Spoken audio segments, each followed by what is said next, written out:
All right, let's think back to our pal Bishop Berkeley, who said, "SAS percipi, to be is to be perceived." So remember Berkeley saying, you can't claim to have knowledge of some material physical reality that exists outside of you and independently of you, because you never can get outside of your own sense organs to verify that this reality you claim to have experience of actually exists, let alone exists in the way that you think it does.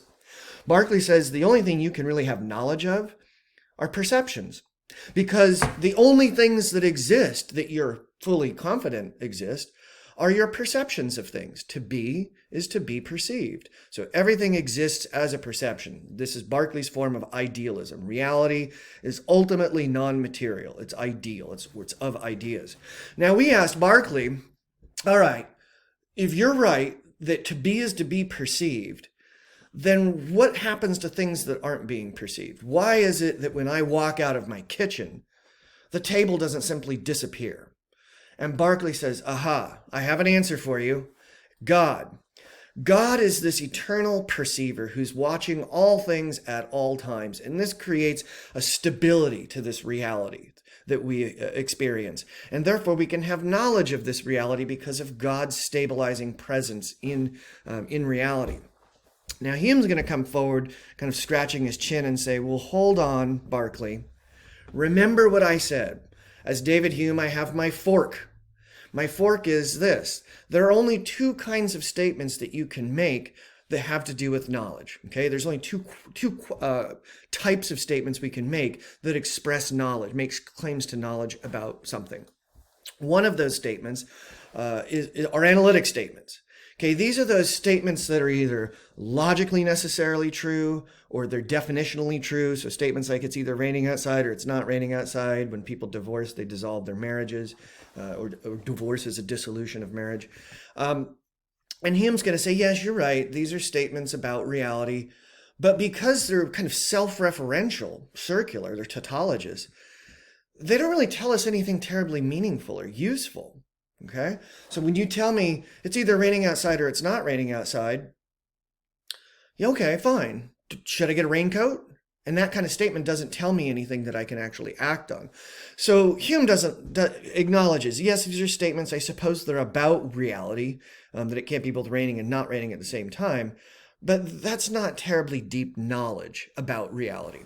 On the other hand, Hume says, there's this other type of proposition that we can make that lays claim to knowledge. These synthetic propositions. These are the a posteriori type of statements. Statements that we can trace back to some sense experience that we had. Some sort of experience we had, some sort of sense data that we collected, and then we make a statement about the nature of that sense data. But Hume's going to say, even though these are the kinds of statements that could be meaningful, statements about reality, they're kind of suspect because we never know if we're making a statement about what we know to be the case or we're simply revealing our own psychological state. Are we just giving a report of some interior experience that we have? And if so, is that really knowledge of anything other than our own experiences? Now, what Hume is going to say is, if you're making a statement about reality and it doesn't fall into one of these two categories, you're kind of talking nonsense, okay? Hume is going to say the only types of statements you can make are these analytic and synthetic propositions, and analytic ones aren't terribly interesting, and synthetic ones we just can never be terribly confident are actually synthesizing our reported experiences of reality with reality itself. And then Hume is going to look at what's at the core for Berkeley, this existence of a stabilizing God. And he's going to say, like, all right, so you say this God exists, and this God exists, and that's what serves as this eternal perceiver. And then Hume's going to turn to Berkeley, and he's going to say, what type of statement is this? Is this an analytic proposition, or is this a synthetic one? And what Berkeley might say is, well, this is a synthetic proposition.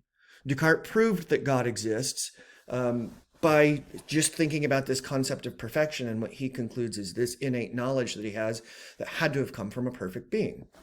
All right, well then Berkeley's going to shrug his shoulders and say, well, this is just sort of circular thinking then. It's not It's true, but it doesn't tell us anything about reality if this is an analytic proposition. And then Berkeley's going to back up and say, no, okay, I changed my mind. It's not an analytic proposition. It's actually a synthetic one. And then Hume's going to turn to him and say, like, oh, really now? And where is this sense data that exists that is associated with this God that you say is a feature of reality?